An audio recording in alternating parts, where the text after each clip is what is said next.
Many farmers prefer cattle without horns because it is safer for their herds. The allele for no horns, capital N, is dominant to the allele for the presence of horns, lowercase n.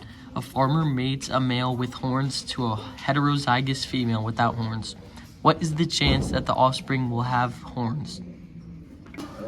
So here we have a monohybrid punted square, and we have the alleles right here, which is capital N, which is dominant, which is no horns, and then we have the lowercase n, which is horns.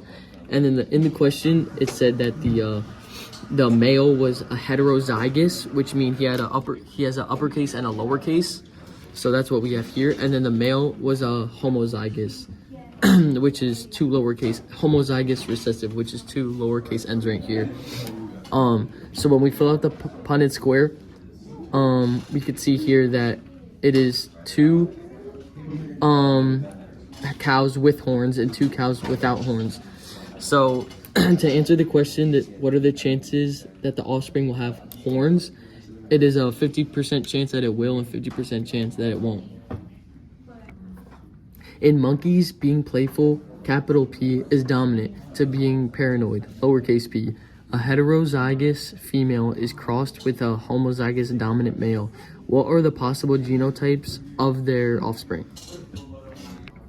So here we have a sex-linked punted square, and here we have the alleles, which is the capital P is playful, lowercase is nervous or paranoid, and then we have for the female, it was a heterozygous, which means there was a capital and a lowercase p, which we have here, and then the male was a homozygous male. But since a male has an X and a Y, and you can't put a genotype on the Y, it's just one capital P instead of two.